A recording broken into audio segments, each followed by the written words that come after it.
Hello and welcome to episode 4. Happy Valentine's Day. Hope you guys are enjoying the snow.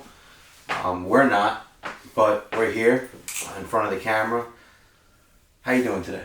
Good. It's nice fresh air. It's clean air. It's okay. It's not sticking to the road. So. We want it during Christmas and we never get it, and then we end up getting it in the spring. Yeah. Well, it's not spring yet, but yeah. Well, we're close. Yeah. Anyway, we're gonna kick this Valentine's Day off with a topic that we feel really strongly about, and it's finding a partner. And that could mean anything: life partner that you're celebrating Valentine's Day with, business partner, business partners. There's things you look for in people that I know you spoke about law of attraction, and certain things attract you to certain people. Mm-hmm. It's very important to know what you're looking for in a partner, and then there's some things that we'll get into that are essential. Yeah, what's like the first couple things you start thinking about when you think, all right, I'm looking for somebody to work with. When you bring those antennas out and you go into the world, you're thinking about starting something. What's the first couple things you think about? I think likability. You want someone that's open, that's likable, that you feel that you can work with. But that's preliminary. But once you get a little bit into it, it's essential that you both have the same vision, the same goal. To be a partner, what are you being a partner in? Having a similar vision for the future is most important. And not everyone has a vision. And to create anything, you first have to have a vision. Yeah, I think one of the first things that I start thinking of is, I remember talking to people and they're like, and everybody has a friend like this who's come up to you and said, yo, I have a really good idea. Or, listen, I have $1 million idea, right? But, $1 million idea is if you don't have $1 million mindset, the $1 million idea will never work out. You know what I mean? So it really takes the right person to help you bring that into fruition. You can't have somebody with zero ambition to go and decide to go and start $1 million business. It doesn't work out like that. Or any business. Any business or for anything. that matter, yeah. Yeah, so it's essential that you have the vision, goals, similar goals, a background that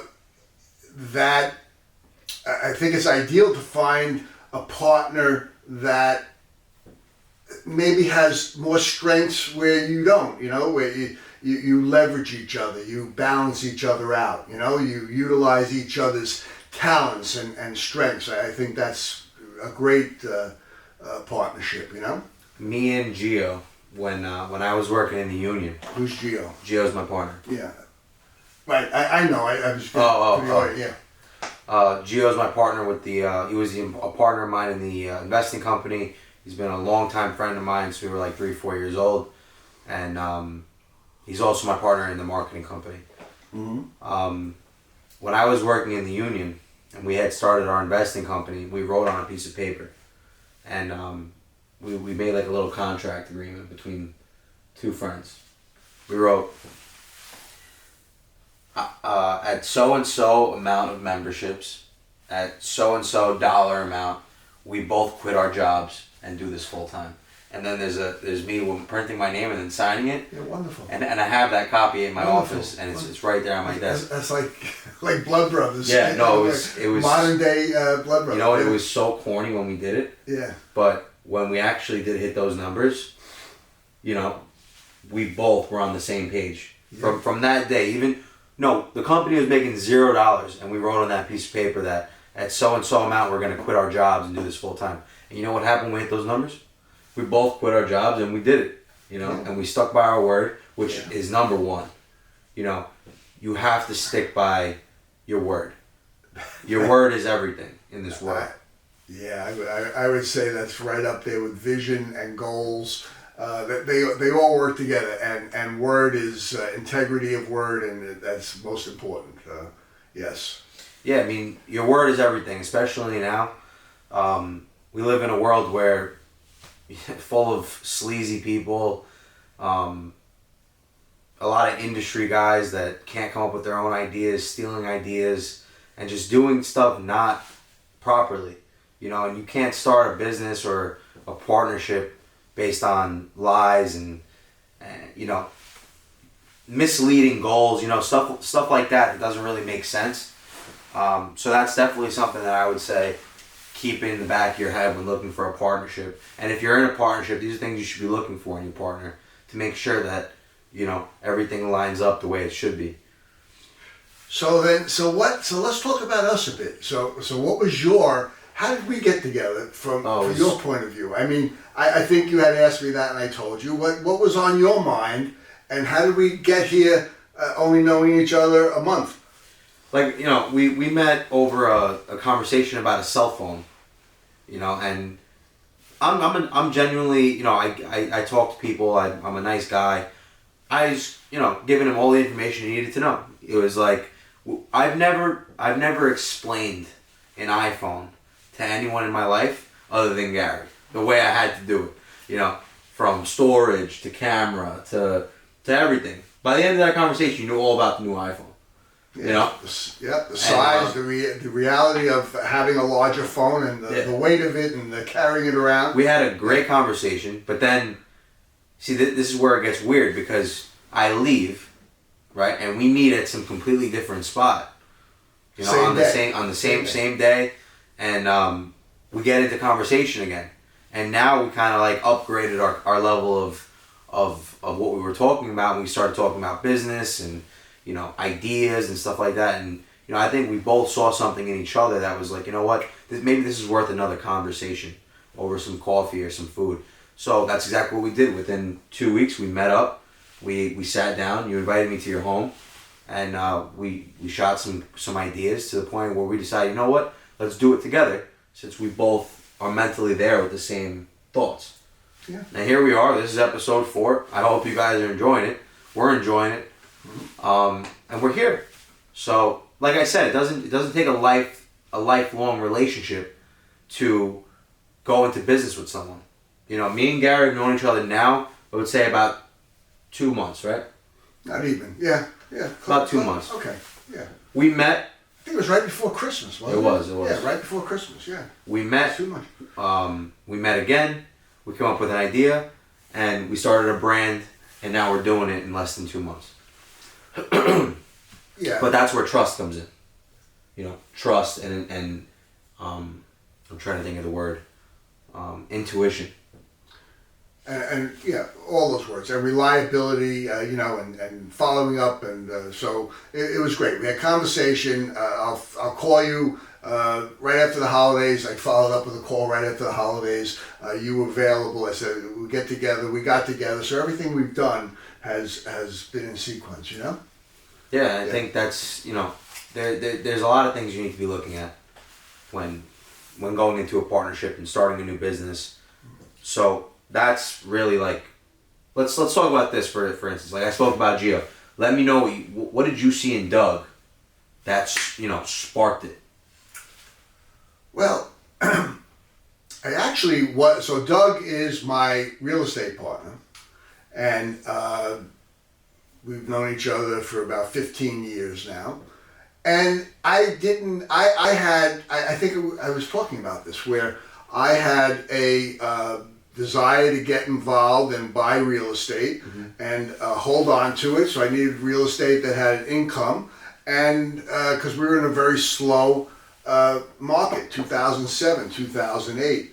So I was looking for the right market, and I was online.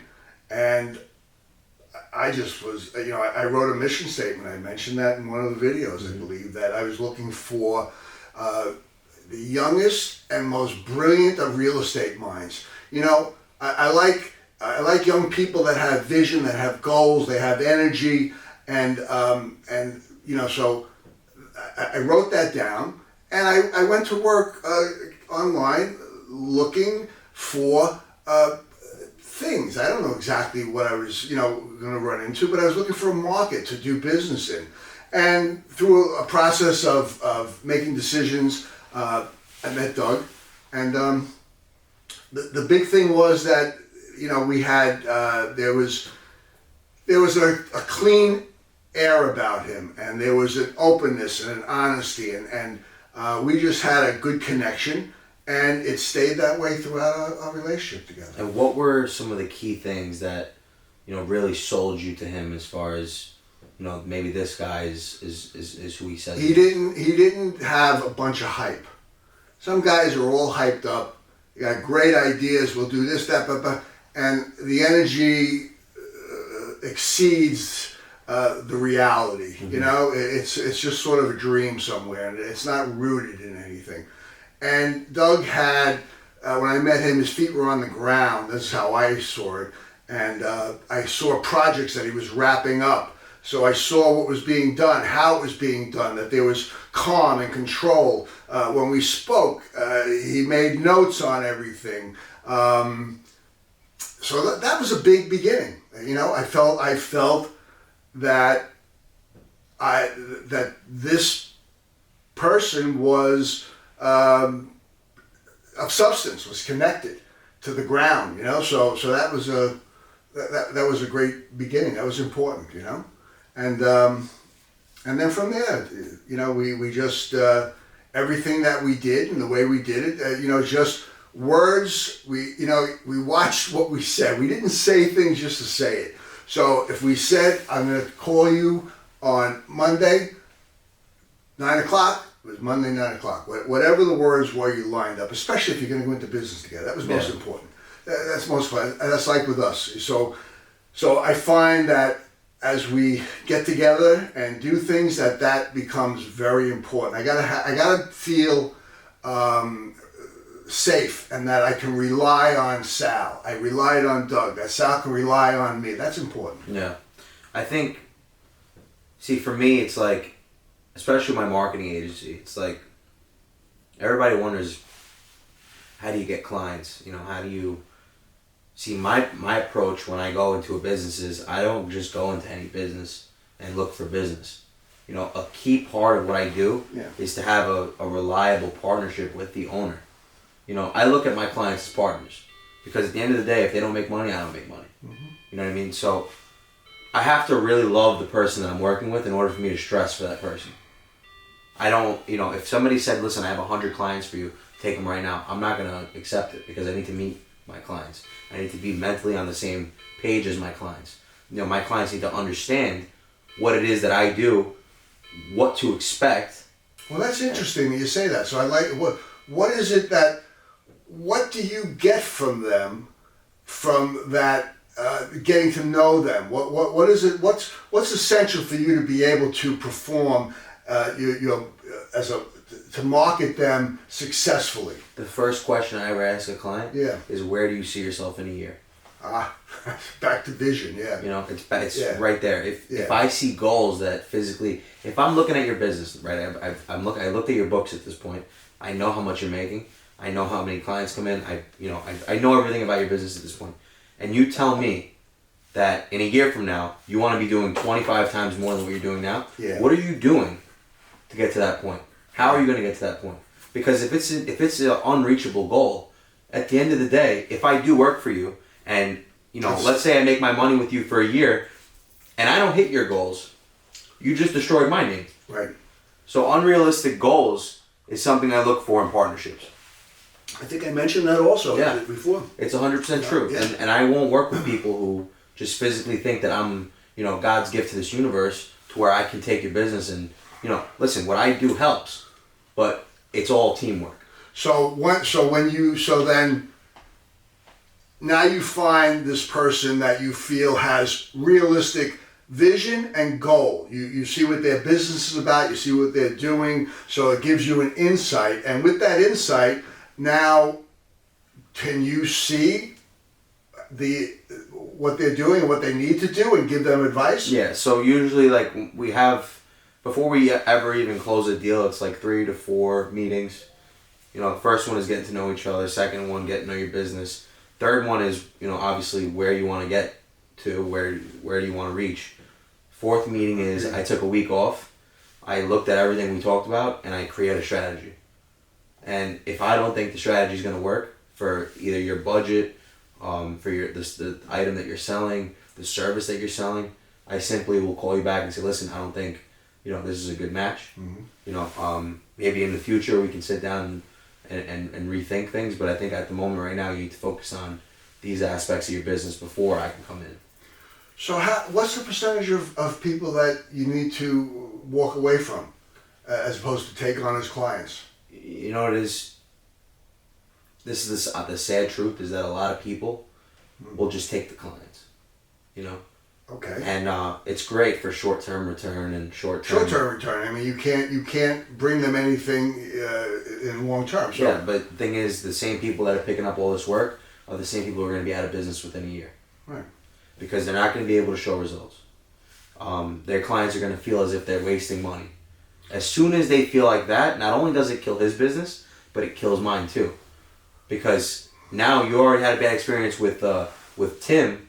What makes Sal different than Tim? And then it's not even worth the phone call. You know how many times we cold call and we speak to owners and they're just nasty? We're not even trying to sell you anything. We're just trying to come in and talk to you. I don't just cold call. When I cold call somebody, it means that I looked at their business. I actually looked through their social media. I seen the last time they posted. And I think I went into this a couple videos ago, but yeah. I analyzed the whole brand from what I could see from the outside. Right.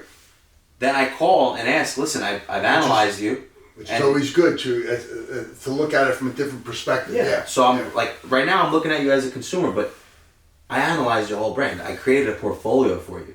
Would you mind if I stop in for 5 minutes next week? Maybe we can have a 10-minute conversation. I'd like to drop this off so you can take a look at it. So that's how I approach clients. So of 10 clients that call you, how many do you... Maybe 4. That you sign up and work with? 3 to 4. Yeah.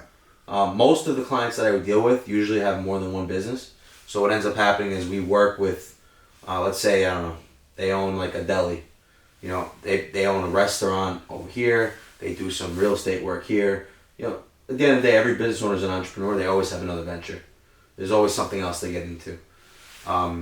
Just this week, actually, I was at the North Shore Chamber of Commerce, the North Shore Hispanic Chamber of Commerce. Right over here, you're talking. I signed up with them. It was it's $125 for the year. Great community of people, all like-minded business. It was great to see that in Glen Cove, to see that in my hometown. Right. I felt good. I won a 4-day trip to Panama. I won a blackjack tournament. Is that right? Yeah. So I won to Panama. Okay. But after I won, it was like I was the president. Everybody wanted to talk to me. Everybody wanted to get to know what I did, and you could really read a lot about people, but based on the way that they treat you too. I need to be treated with respect. I was born that way. I was born into a family of high respect, just you keep your elders at a very high standard. You keep people who are better than you very, very close because you want to learn from them.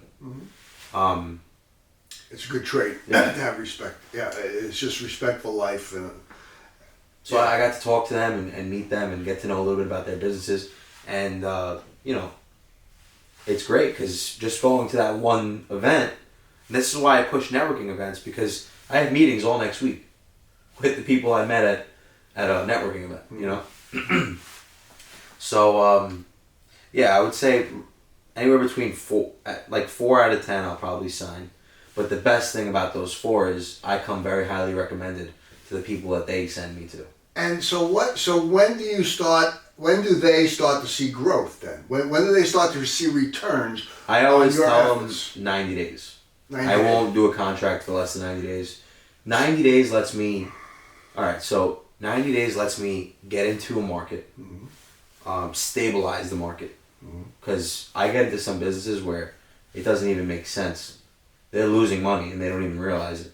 So I get in there, I stabilize their spend. I said, and I'm just a marketing guy, but this is what I do for my clients. I go and I try to help, just because I always go that extra step. If I'm your partner, it means I'm your friend. Yeah. I don't look at you as a paycheck. Yeah. Because you go out of business, there goes my contract. So I go in, we talk about what needs to be done, and we tackle these hurdles one after another. So the first month is really setting the infrastructure, getting the post, the content that we need to get out. If there needs to be an ad budget, we'll do an ad budget, but we'll stabilize what you have right now. The next 60 days is going to be pretty much figuring out what market your clients like. So let's just say like they like white coffee mugs instead of blue ones. Yeah. We're going to push more white coffee mugs. We're going to see if we can get a better return on white than blue, so on and so forth. How can we market the white one, or how can we bring the sales of the blue one back up so that we can sell both of them? You know what I mean? Yeah. So 90 days. So do you see results with what happens if you don't see results? See, that's the thing. I won't take clients that I can't see. I can't find So results. so you're telling me the 4 out of the 10 that you take, you're gonna get results. Yeah, like I won't take a market that I have no idea about. I'll refer you to somebody. Okay. But I won't take the work. That's good. Okay. You know, I won't.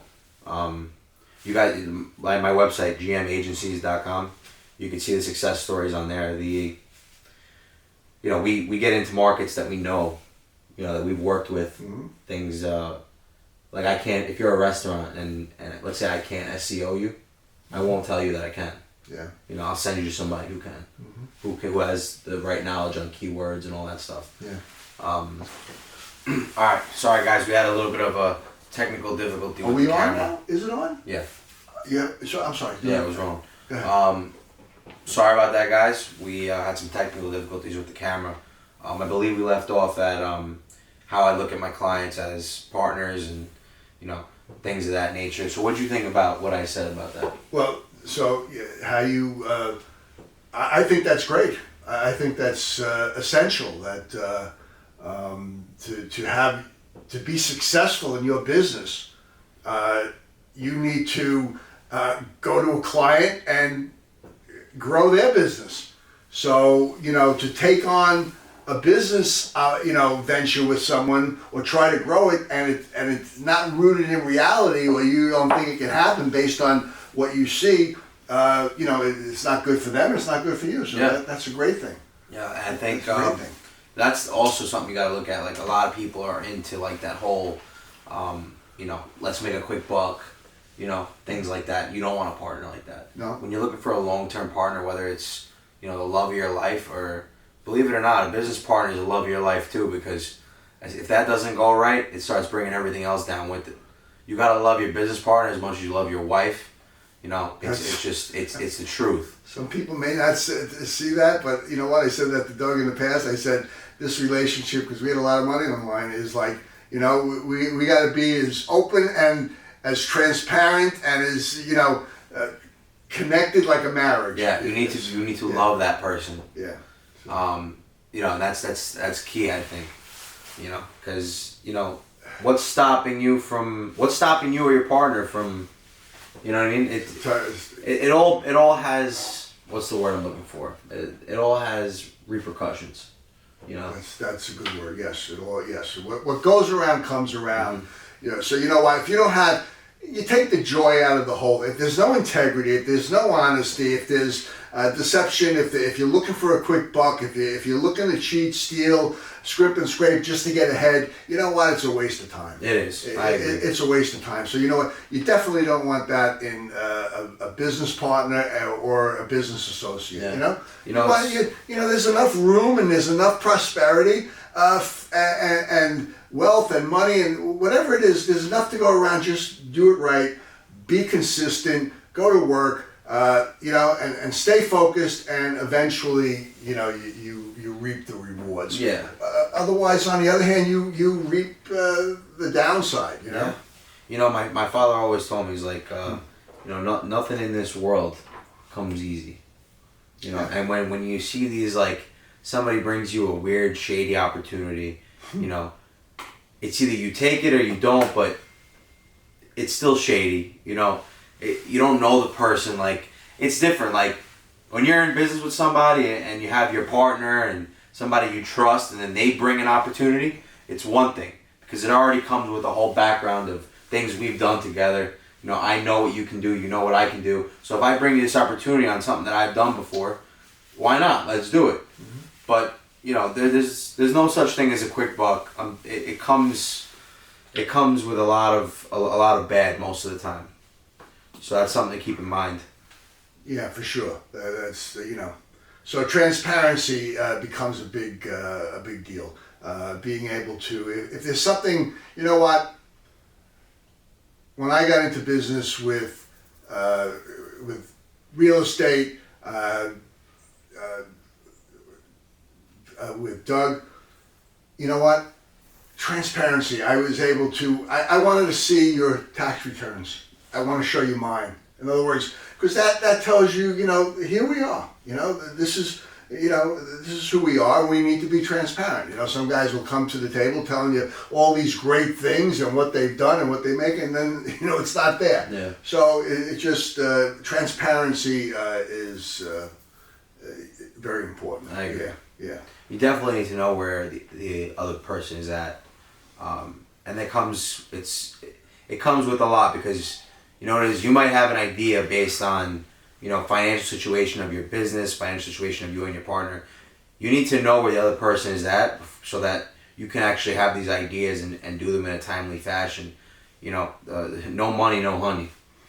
That's been a saying that's been going, you know, everyone knows that saying. You know, and it's the truth. Like, you need to know if your partner is going to be comfortable making a move before you even pitch something that's going to throw him off immediately, him or her. So, you definitely need to know where you guys are at, and it's definitely something, you know, to talk about when finding someone, at least. So it becomes an issue of integrity, of honesty, of being with someone that you like with the same vision. You know, that becomes the underlying formula to success. The success can happen as long as you have a good home life, so to speak. You know, a good partnership, a good vision together, goals. You know, the rest is now you just go to work, and you know you know there's no failure until you give up. Mm-hmm. And you know, so there is no failure. So find a way and make it happen. And maybe it's, you know what, at a certain point it may not be the best way to go, so you alter your course. But as long as you keep moving ahead and wanting to get ahead, you will get ahead. You know? Yeah, I mean, if you don't shoot, you don't score. Yeah. It's the truth. You got to try. You know, and the thing is, you got to be with somebody who's willing to make that effort. If you're even going to go the route as a partnership. But we've spoken in other podcasts, and listen, at some point, you're going to have to work with somebody for something. So these are just tips that we would recommend you look for when that time does come, and you can comment down below when it comes and you want to say thank you. We appreciate it, no problem. But it's going to come a time. You know, listen, you might start a business, run it yourself, do everything yourself, but there's going to come a time when you're going to need someone, a marketing agency, a construction company. You're going to need someone. And you have to treat those... Bank, you maybe the loan, something, who knows? The relationships you make with those businesses have to be looked at as partnerships. You need to trust the person you're doing business with. And you want to know something? And they need to trust you. Yeah. You're not going to, you know, no one's going to... You may need something, you know, and why, you know, unless you're a trustworthy individual, that's key. You know, you're not going to get the help that you need. Yeah. You know? My dad's a Mason, and he tells me all the time, he's like, you know, I have to be careful who I do business for, because, you know, you'd be surprised how many people don't have the money at the end of a job. You know, and he's like, believe me, there's a lot of money out there that I've never collected that. I am sure. Yes. You know, yeah. You have to trust. It's in every aspect of business. You know, you may think that you know you're running things on your own. You trust your word, but you trusting your word and somebody else trusting your word are two different things. There's, you know, the most important thing in this world is your reputation, and you know, you definitely don't want to kill that. It'll destroy you. It'll destroy your business, and it'll destroy your partnerships. So, on that note, we're gonna end this beautiful Valentine's Day. Everyone, enjoy your partners. Enjoy the beautiful day. I'm your host, Sal Yoda. And I'm your host, Gary Lombardi. And I hope you enjoyed our podcast today. And we will be back again next week. Yep. Oh, Gary, I forgot to ask you, will you be my Valentine? All right, we're signing off. All right, see ya.